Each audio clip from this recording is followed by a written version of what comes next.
Hi, welcome everyone to an exciting episode of Building Wealth, Health, and Happiness. I'm your host, Gary, and today we have a very special guest with us today. Her name is Lauren Choi. Lauren is the mastermind behind the Building Wealth and Health and Happiness podcast. A little bit about Lauren before she comes on. For the past 15 years, Lauren helped hundreds of entrepreneurs create their dream lives, all while helping your plan A. In each episode, Lauren shares with us the truth about what it takes to win business and life. If you are committed to creating wealth, health, happiness, and a massive impact in all areas of life, you should subscribe today.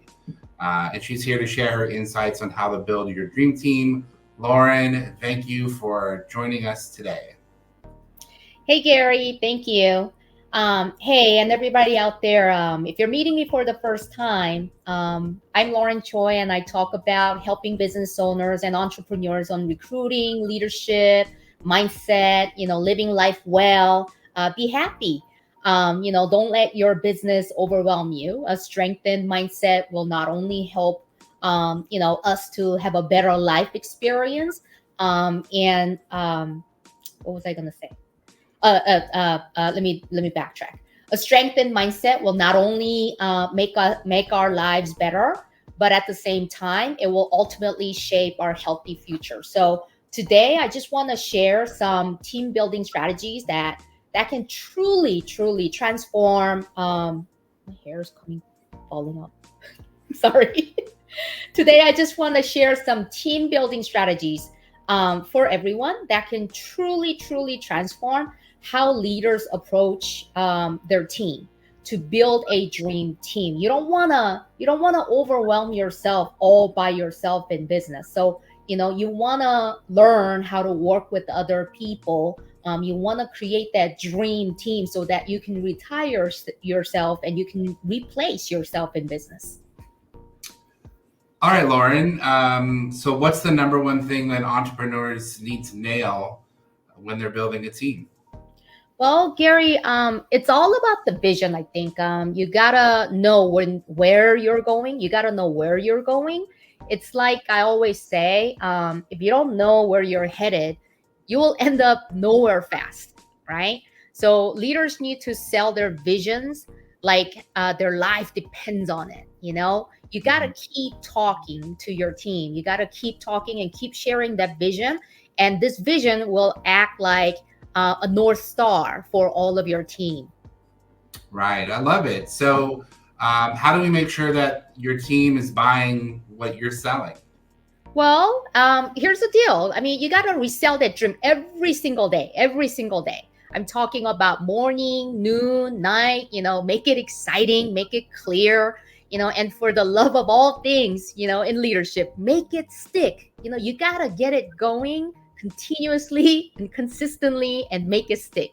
Um, Usually, I would use stories, Gary, and metaphors to make the vision relatable. Like, for example, if your vision is to become a leader, in I don't know, customer satisfaction, or in your business, share some exceptional customer experiences, like stories of your clients and how it impacted their lives.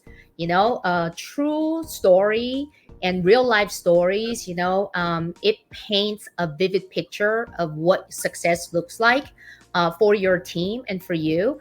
It pictures it. It draws the picture for your team, where you're going with it. So, that's what I mean by you gotta resell the dream for your ideal clients. What your team is going for, you gotta resell that every day. Let's say if you're building a team and your team has a team goal, what is that gonna look like at the end of the day? At the end, when your team actually achieves that goal, what is that gonna look like? I always talk about having a party, but not like a party, not like a nightclub parties, but I talk about, we're gonna relax, we're gonna go to the beach and have a beach party. We're gonna go to Lake Tahoe. I'm in California, so Lake Tahoe, and just enjoy each other's company, talk about our wins, stuff like that. So, the vision and the story that's gonna come, if you achieve together, our goal together, what's it gonna look like? We talk about that every day. That's awesome stuff, Lauren. Now let's talk about culture in team building. How crucial is culture? Culture is everything, Gary. Culture is everything. It's the secret sauce. I mean, it's the special ingredient. I mean, you got to write this down. Write it down, okay? Culture, culture, culture. Like, I know, Gary, you're a realtor, right? So, when you say what's the most important thing in real estate, you say location, location, location. To me, it's culture, culture, culture. It's like a DNA of your team. It defines how your team operates, how they interact, how they approach challenges and overcome challenges. You need to decide right now what kind of vibe you want on your team. Even from the beginning, what kind of team, what kind of culture, what kind of vibe do I want with my tribe? That's something that you have to decide today. Got it. So how do you make sure the culture sticks? Well, for me, the value, the core value, Gary. It's like, I don't, how do I explain the value? Let me give you an example. For instance, it's like if it's innovation, right, is your core value. Let's say, for example, okay, I would set up an innovation hour each week where team members can pitch new ideas, where they can share their innovative ideas, to promote core value. What is the value that I want to hold in our team? In my team, I emphasize on respecting the diversity. I work with multicultural, folks in my team. So, in my team, the core value is respect, right? So respect the diversity, or respect in general, period, right? So when I say respect for diversity, I would actively seek for diverse perspectives in meetings, and celebrate different cultures, different holidays. We don't celebrate every holidays, but what we do is we respect each other's differences, and make sure that we come with come and share the values, the tangibles and actionables together, so that every member of our team feels respected and appreciated with our value. That's killer advice, Lauren. Let's chat a little bit about accountability, which is a big deal these days, and especially in business, right? So how do we keep everyone on their toes without kind of being like a team dictator? That's funny. Team dictator. What do you mean, team dictator? But yeah, with all the kidding aside, I think accountability is a two-way street. You gotta inspect what you expect. My colleague always says that, but I don't mean that you need to be a helicopter boss. You don't you you know what a helicopter boss is? Like, you hover around everybody and just watch everything, every single thing, and then you spot something, and then you fly out there, and then just pick on somebody. Don't do that. But again, accountability is a two-way street. So I think setting clear expectations and deadlines would be the first thing to do. But I do give our team members, some sort of an autonomy in how they achieve their goals. I don't believe in any one of us, that needs to be like on their tail. That just kills um, the innovativeness, right? So you don't want to do that. I would implement regular check-ins, but make them, collaborative, rather than you interrogating. You know what I mean when when I'm saying interrogating. I don't know if you've ever been in a situation where you have to answer, on every question that you are being asked. Um, Although you're doing everything, that you're being asked, right? So you got to make sure the accountability or the communication is collaborating, right? Use these sessions to offer support, listen and support. And the goal is to remove obstacles, right? The goal is to support, listen and hear what the problem is, and let's get rid of the problems, not just to check on progress, right? And then um, let's chat about a little bit about the key elements of the successful teamwork, if I may. I think first off, having open lines of communication is super important for the teams to do well. And then even more important than that would be trust. Trust is another big one. It's crucial for keeping that communication flowing. Gary, when people don't trust you, when I think the most of the mistake that the leaders or the business owners make is that they make their team members feel like, well, okay, here she goes again, or here he goes again.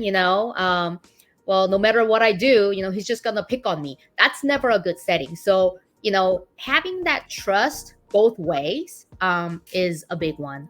It's crucial.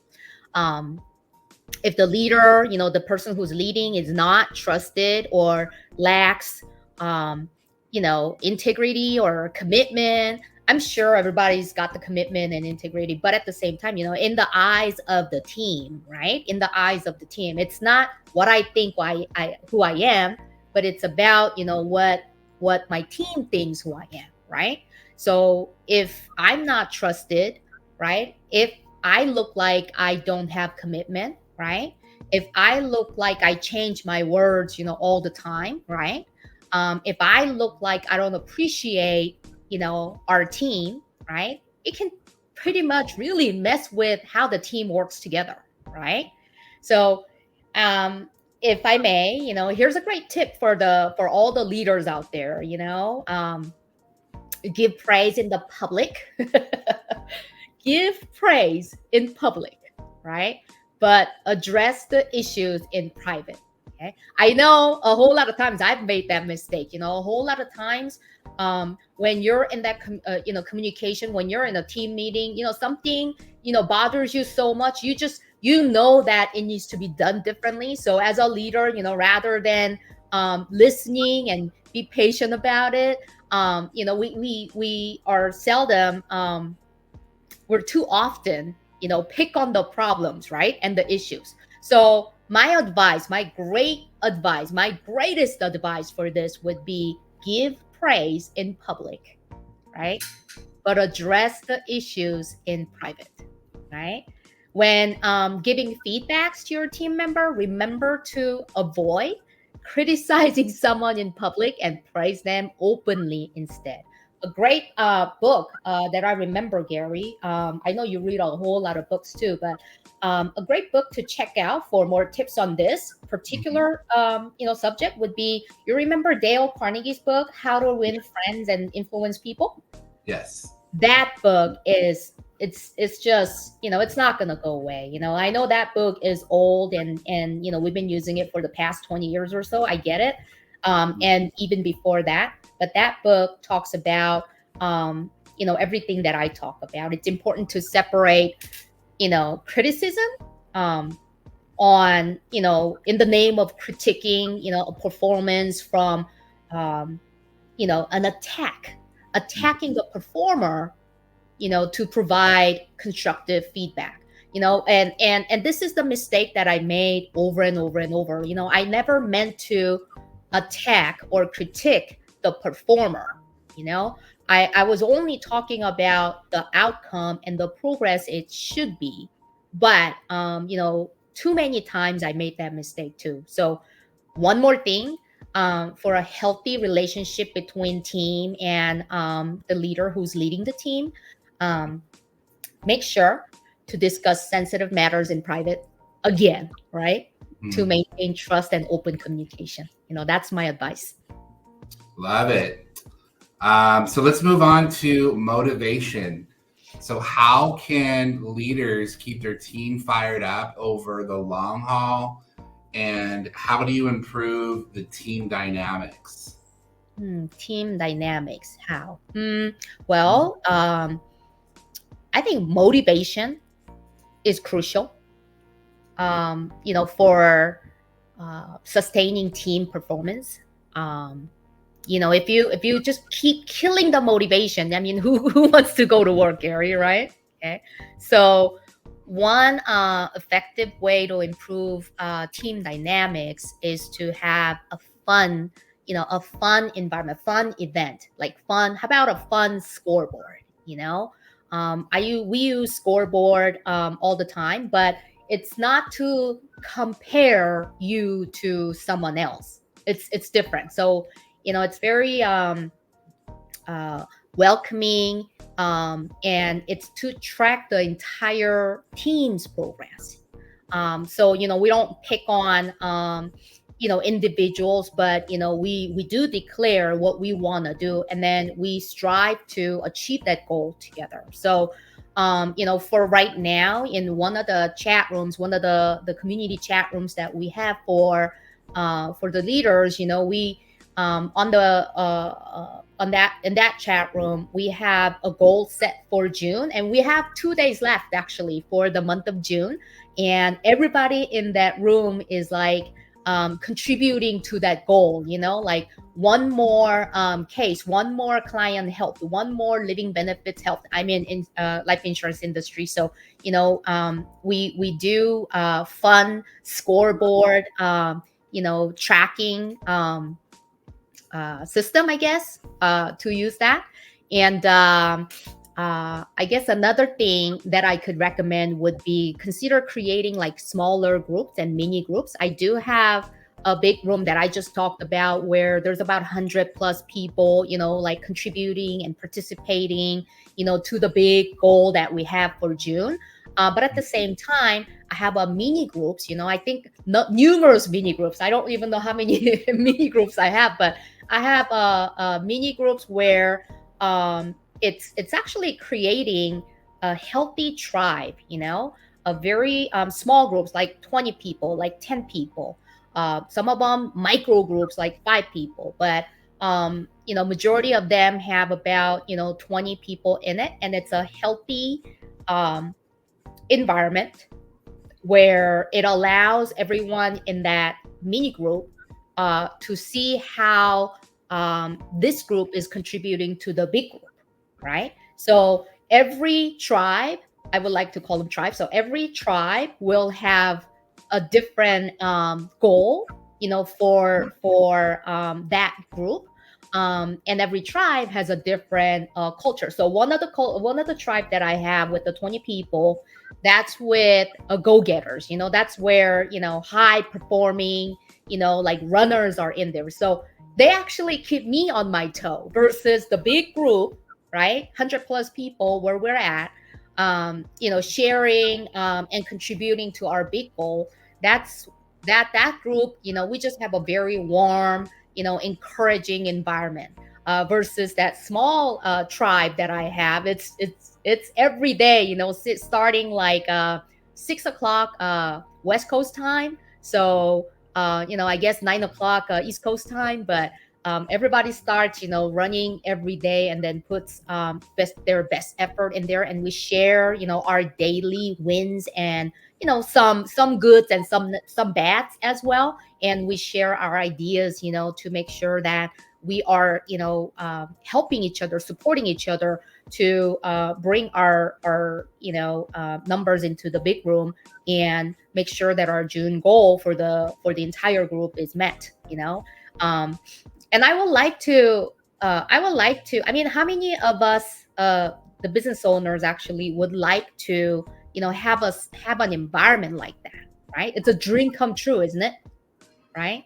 So And then another thing is, I think it's also a good idea to inspire team members for them to aim for a leadership position. Let's not just push for daily activities or monthly activities, but what's out there, what other opportunities out there for them. So in my team, uh, they're not employees. They're all of them are independent contractors, and I push them for their leadership positions. um, because I think it can boost their influence in the group, right? And um, it boosts their talent as well, right? So I encourage them to be, not as a title. You know, I don't boost them to go for a higher position. What I do is, I encourage them to strive to be in the top 20 of the group, whichever the group is. The mini group, okay, out of the 20, be the top 20%. Or, the big group, 100 plus people, 1,000 plus people, be the top 20%. You can push, them to constantly enhance their skills, this way. It's more than just the numbers, Gary. It's just more than just performance, right? Giving out leadership roles like that, in smaller groups, right? It can enhance people, to be more team players.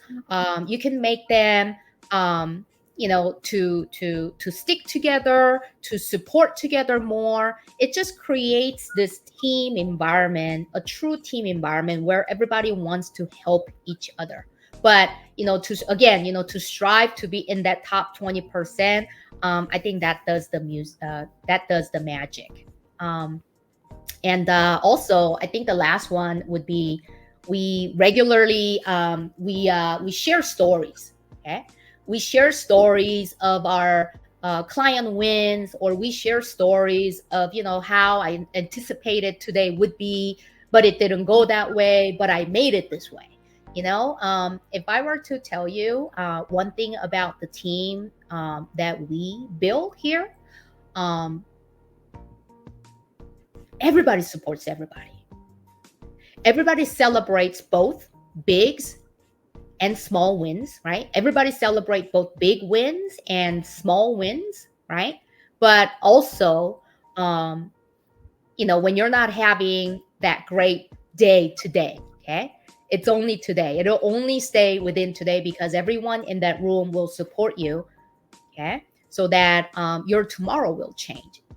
It's just a magical environment that you're creating. You want to create a mini group. You want to push people to the top, to be the top 20%. You want to push people to help each other, okay?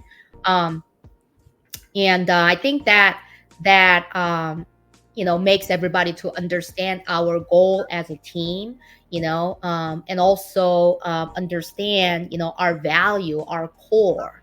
And going back to how we started today, Gary, we talked about the core value. How do you implement that? How do you put that? How do you let people know what the value is? So we do this constant communication on the group chats and all of that. But on a weekly basis, there's virtual live Zoom sessions where everyone, either the smaller group or the large group, we get together weekly. And I've been doing that faithfully for the past 18 plus years. And I do that to foster a supportive community within the team, and so that everyone feels understood and valued, hopefully. That's what I'm striving for. That is incredible, Lauren. So we're running out of time, but I wanted you to give us one last game-changing tip for building an unstoppable team. All right. Okay. Well, I think I gave it to you all, but okay. Mic drop. Okay. So when it comes to running a business, right? Whether you're in the life insurance industry like I am or not, um, one big thing is to make sure that you're preparing for the future leaders in your team. I think that's the one last tip that I want to give. So if you're running a business, right? Okay. Unless you're trying to stay in your business, consumed by your business forever, and nobody does that. Nobody does that. That was a little sarcasm there, right? Um, Mhm. you have to prepare your future leaders in your team. You know, grooming the next source, the next leaders, the next person who's gonna lead this team together, right?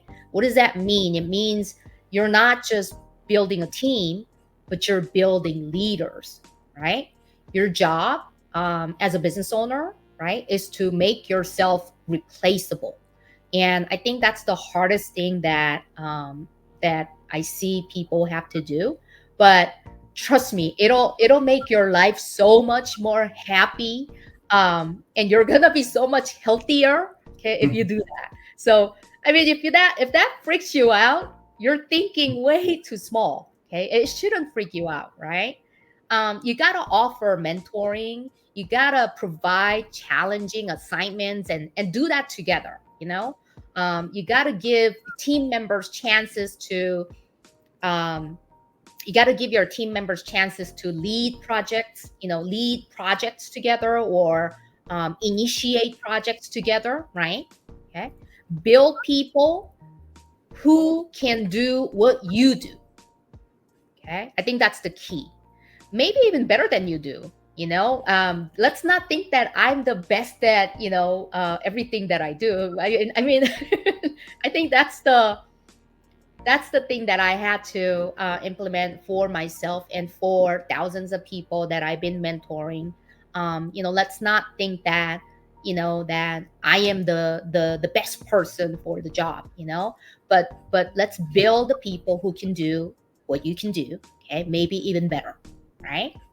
And that's Mhm. how you create a team that lasts for generations after generation. I'm here, Gary, to build a business that's going to last for generation after another generation. People ask me, when am I going to retire? um i I don't have a separate plan for retirement. We'll talk about that on another episode, hopefully. But before I go, let's chat a little bit about why having a strong team is super important too, right? Right. So first off, when you're building a team, your next leader is your next outlet. You have to think like that. The higher the leadership is, we bring outlets, we bring markets in. When you build, some other leader, you're building another outlet. You're building another energy, right? An information outlet too, right? Okay, so as someone who can cast the vision and sell the vision, right? Um, it doesn't just rely on you all the time. It's important for you to remember that, right? And I think the true sign of a great team, okay, is to have, I don't know, 3, 4, 5, 6, strong leaders on that team. You know, even in my sister's flower shop, right, small business, family owned flower shop. There's at least 2 to 3 people that are leading the rest of the team. In my insurance business, every small tribe has about 4 to 5 strong leaders on that team leading the tribe together, right? So you have to build leaders. Um, and then the leaders that you're building, they need to have all the information. They need to know the vision of what you want them to share. They need to know, everything that so try to share your vision, your information, mentor them, and build the leadership, because they're going to be the ambassadors, okay, for where you're headed, where we are all headed together. So if you don't have anybody in your team that can do what you do at the level that you do it, you haven't yet been doing your job, in building your dream team. That's how I see it, Gary. Mm. Well, Lauren, this has been fantastic. You have dropped some serious knowledge bombs on us today.